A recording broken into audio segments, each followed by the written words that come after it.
நாளைக்கான வீடியோ தாங்க வந்திருக்கு. வீடியோ வந்து ரொம்ப கவலையா இருந்துச்சு அப்படின்னு தாங்க சொல்லணும். அதாவது தமிழ் பாப்பா இருக்காங்கல்ல, அவங்க வந்து நம்மள விட்டு போக போறாங்க அப்படின்னு தாங்க சொல்லணும். அதெல்லாம் பார்க்குறவங்க சேனல் மட்டும் மறக்காம லைக் அண்ட் சப்ஸ்கிரைப் மட்டும் பண்ணிருங்க.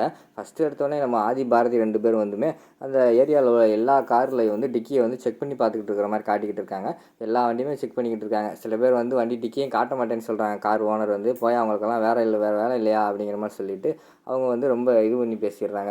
ஒவ்வொரு சில பேர் வந்து ஜென்யூனா வந்து திறந்து காட்டிக்கிட்டு இருக்கிற மாரி காட்டிக்கிட்டு இருக்காங்க. எல்லா கார்லையுமே திறந்து பார்த்துக்கிட்டு இருக்காங்க.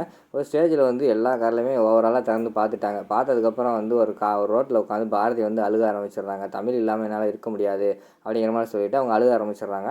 நம்ம ஆதி வந்து சொல்கிறாங்க, "கவலைப்படாதீங்க பாரதி, கண்டிப்பாக வந்து தமிழ் கிடச்சிருவா" அப்படிங்கிற மாதிரி சொல்கிறாங்க. "என்ன பாரதி சொல்லிக்கிட்டு இருக்கீங்க? சில நேரம் வந்து தமிழ் கிடச்சிட்டான்னு சொல்கிறீங்க, சில நேரம் வந்து தேடிக்கிட்டு இருக்கான்னு சொல்கிறீங்க, சில நேரம் வந்து டிக்கில் தான் இருக்கான்னு சொல்கிறீங்க. எனக்கு எதைத்தான் நம்புறதுன்னு தெரியலையே" அப்படிங்கிற மாதிரி வந்து பாரதி சொல்கிற மாதிரி காட்டிக்கிட்டு இருக்காங்க. அதெல்லாம் ஒன்றும் கவலைப்படாதீங்க.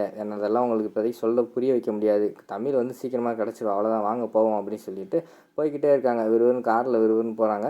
போய் வீட்டில் வந்து ஸ்வேதா அவங்க காரில் இருக்குமோ அப்படின்னு சொல்லிட்டு அவங்க காலை வழிமறிக்காங்க. ஸ்வேதா அவங்கெல்லாம் கேட்குறாங்க, "என்னாச்சு என்னாச்சு?" அப்படிங்கிற மாதிரி வந்து கேட்டுக்கிட்டு இருக்காங்க. ஆனால் நம்ம ஆதி வந்து ஒன்றுமே சொல்ல, "அமைதியாக இருங்க" அப்படின்னு சொல்லிட்டு கையை காட்டிட்டு விறுவிறுன்னு போய் காருக்குள்ளே செக் பண்ணுறாரு. கார் டிக்கியெல்லாம் திறந்து செக் பண்ணி பார்க்குறாரு. அவங்க காரில் இல்லை. இவங்க செக் பண்ணுறத வந்து அந்த பக்கம் நின்றுட்டு துரை வந்து பார்த்துடுறாரு. "ஓ, மாமா கார் வரைக்கும் செக் பண்ண ஆரம்பிச்சிட்டியா?" அப்படின்னு சொல்லிட்டு அவர் அந்த பக்கம் பார்த்துக்கிட்டு இருக்க மாதிரி காட்டுறாங்க. சரின்னு சொல்லிட்டு அந்த இடத்துல தமிழை காணும்ல. உடனே வந்து பாரதி அந்த இடத்துல அழுக ஆரம்பிச்சிடுறாங்க. என்ன பண்ணுறதுன்னு தெரியலையே அப்படின்னு சொல்லிட்டு. உடனே ஆதி வந்து சமாதானப்படுத்தி, "வாங்க பாரதி, நம்ம வந்து வெயிட் பண்ணுற ஒவ்வொரு செகண்டும் தமிழோட உயிருக்கு வந்து ஆபத்து தான். வாங்க போய் தேடுவோம்" அப்படின்னு சொல்லிட்டு கூப்பிட்டு போயிடுறாங்க. அதுக்கப்புறம் வந்து அந்த இடத்துல வந்து துரை வராரு. "மாப்பிள, என்ன மாப்பிள பண்ணி வச்சுருக்கீங்க? ஆதி வெறி பிடிச்ச மாதிரி சுற்றிக்கிட்டு இருக்கான்" அப்படிங்கிற மாதிரி வந்து அறிவு கேட்காரு. "அதெல்லாம் ஒன்றும் கிடையாது மாமா. காரை வந்து ஏதோ ஒரு கார் டிக்கிலாம் ஒளிச்சு வச்சிருக்கான். அவனுக்கு எப்படியோ தெரிஞ்சு போச்சு" அப்படிங்கிற மாதிரி சொல்கிறாங்க. "அவனுக்கு தெரிஞ்சு போச்சா? எப்படி தெரிஞ்சுச்சு?" அப்படிங்கிற மாதிரி கேட்டவன், "தெரில மாமா, அவன் எப்படியோ மோப்பம் பிடிச்சிட்டான். கார் டிக்கிக்குள்ளே தான் குழந்தை இருக்குன்னு தெரிஞ்சு போச்சு" அப்படிங்கிற மாதிரி சொல்கிறாங்க. அறிவு உடனே கேட்காரு, "என்ன மாப்பிள சொல்கிறீங்க? அப்போ உண்மையாகவே நீங்கள் வந்து கார் டிக்கிக்குள்ளே தான் வச்சுருக்கீங்களா?" அப்படிங்கிற மாதிரி கேட்டவொடனே, "அட ஆமாம் மாமா" அப்படிங்கிற மாதிரி சொன்னோன்னே, "இங்கே பாருங்க, வெறி பிடிச்ச மாதிரி தெரிஞ்சுக்கிட்டு இருக்கான். உண்மை மட்டும் தெரிஞ்சுச்சுன்னா அவ்வளோதான் பார்த்துக்கோங்க" அப்படிங்கிற மாதிரி வந்து நம்ம இவர் சொல்கிறாரு, அறிவு சொல்கிறாரு.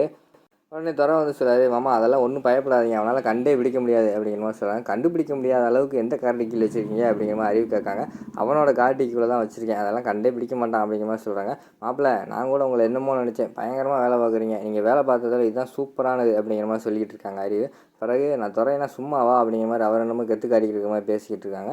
ஒரு ஸ்டேஜில் வந்து ஆதி, பாரதி அவங்களோட காரில் போய்கிட்டே இருக்காங்க. டக்குன்னு வந்து நம்ம ஆதிக்கு வந்து அவங்களோட கார்டிக்கில் இருக்கிற மாதிரி அவங்களுக்கு வந்து தெரியுது. உடனே டக்குன்னு கார் நிப்பாட்டுறாரு. நிப்பாட்டினோடனே பின்னாடி விறுவிறுன்னு போய் அவங்களோட கார்டிக்கை வந்து ஓப்பன் பண்ணி பார்க்காரு. ஓப்பன் பண்ணி பார்த்தா உள்ளே தான் வந்து தமிழ் வந்து மயங்கி போய் கிடக்காங்க. "ஐயோ, தமிழ் தமிழ்" அப்படின்னு சொல்லிட்டு அந்த இடத்துல வந்து நெஞ்சில் அடிச்சுக்கிட்டு அழுக ஆரம்பிச்சிடுறாங்க. பாரதி, "பாரதி, வெயிட் பண்ணுறதுக்கு நேரம் கிடையாது. வாங்க, டக்குன்னு வந்து ஹாஸ்பிட்டல் போகணும்" அப்படின்னு சொல்லிட்டு பாரதி, ஆதி 2 பேர் சேர்ந்து காரில் ஏறி ஹாஸ்பிட்டல் போகிறாங்க.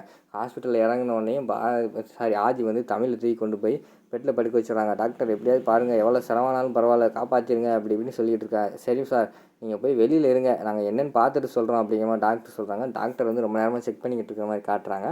அந்த இடத்துக்கு வந்து இவங்க வராங்க, அதாவது சாரதா வராங்க.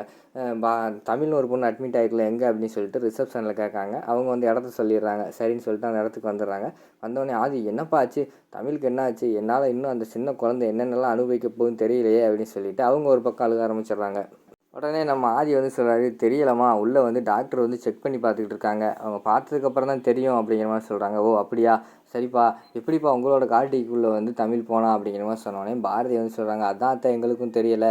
எப்படி தான் கார்டிக்குள்ளே அவள் திறந்து போய் படுத்தாலோ, என்ன நடந்துச்சுன்னே எங்களுக்கே தெரியலை" அப்படிங்கிற மாதிரி வந்து அந்த இடத்துல வந்து பாரதி வந்து அழுக ஆரம்பிச்சிடுறாங்க. டாக்டர் உள்ளே செக் பண்ணிக்கிட்டு இருக்காங்கல்ல, அவங்கள காட்டுறாங்க. அது டாக்டர் வந்து நர்ஸுக்கிட்ட சொல்கிறாங்க, "நம்மளும் முடிஞ்ச அளவு எல்லாமே பிளான் பண்ணிட்டோம். ஆனால் குழந்தைக்கு வந்து பல்ஸ் வந்து கூடவே மாட்டேங்குது. இன்னும் கொஞ்சம் நேரம் வெயிட் பண்ணி பார்ப்போம்" அப்படின்னு சொல்லிட்டு வெயிட் பண்ணிக்கிட்டு இருக்காங்க.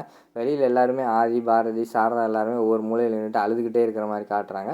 கொஞ்ச நேரம் கழித்து டாக்டர் வந்து, "இது கதைக்கு ஆகாது" அப்படின்னு சொல்லிட்டு அவங்க வந்து வெளியில் வராங்க. வெளியில் வந்தோடனேயும், "டாக்டர், என்னாச்சு? என் குழந்தை பொழைச்சிட்டாளா?" அப்படிங்கிற மாதிரி வந்து பாரதி கேட்குறாங்க. "டாக்டர், சொல்லுங்கள் டாக்டர். எவ்வளோ காசானாலும் பரவாயில்ல. எவ்வளோ வெளிநாட்டு டாக்டர்னாலும் கூப்பிடுங்க. எங்களுக்கு வந்து என் குழந்தையோட உயிர் வேணும்" அப்படிங்கிற மாதிரி சொல்கிறாங்க. "சொல்கிறத கேளுங்க சார். குழந்தைக்கு வந்து ரொம்ப பல்ஸ் வந்து ரொம்ப டவுன் ஆயிடுச்சு. உள்ளே போய் லாக் ஆனதில் ஆக்சிஜன் பற்றாக்குறை ஏற்பட்டிருக்கு. அதுக்கு அடுத்து தான் அந்த குழந்தை வந்து மயங்கியிருக்கு. கடைசியில் நீங்கள் மயக்கமான நிலைமையில தான் கொண்டு வந்திருக்கீங்க. இப்போ என்ன பண்ணுறதுன்னு தெரியல. நாங்களும் என்னென்னமோ செஞ்சு பார்த்தோம். ஒன்றுமே பண்ண முடியல. இனிமேல் வந்து குழந்தை பிழைக்க மாட்டா சார். நீங்கள் வந்து உங்களுக்கு தெரிஞ்சவங்ககிட்டலாம் சொல்லி அனுப்பிடுங்க. அதான் நல்லது" அப்படிங்கிற மாதிரி சொல்கிறாங்க.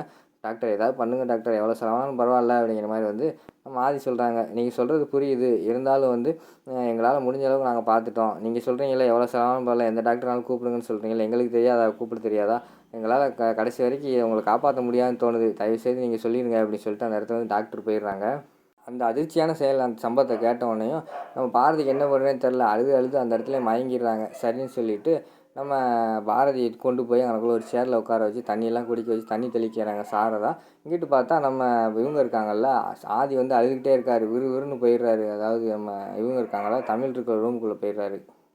போயிட்டு நம்ம தமிழ் பக்கத்தில் உட்காந்துக்கிட்டு அழுக ஆரம்பிச்சிடுறாங்க. ஃப்ரெண்ட், நீங்கள் என்னை விட்டு போக போகிறீங்களா? என்னை விட்டு போயிடாதீங்க. நீங்கள் என் வாழ்க்கையில் வந்ததுக்கப்புறம் தான் என் வாழ்க்கையில் வந்து நான் சந்தோஷமாகவே சிரிக்க ஆரம்பித்தேன். தயவுசெய்து என்னை விட்டு போகாதீங்க ஃப்ரெண்ட். டாக்டர்லாம் சொல்கிறாங்க நீங்கள் இனிமேல் உயிர் பிழைக்க மாட்டீங்க அப்படின்னு சொல்லிட்டாங்க. இனிமேல் நான் என்ன பண்ணுறதுன்னு தெரில. உங்களை காப்பாற்றுறதுக்காக நான் என்னென்ன செய்வேன். என் உயிர்னாலும் எடுத்துக்கோங்க.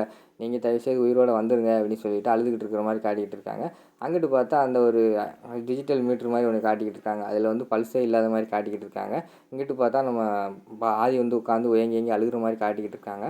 அதோட பார்த்தீங்கன்னா இந்த எபிசோட வந்து முடிச்சிடுறாங்க.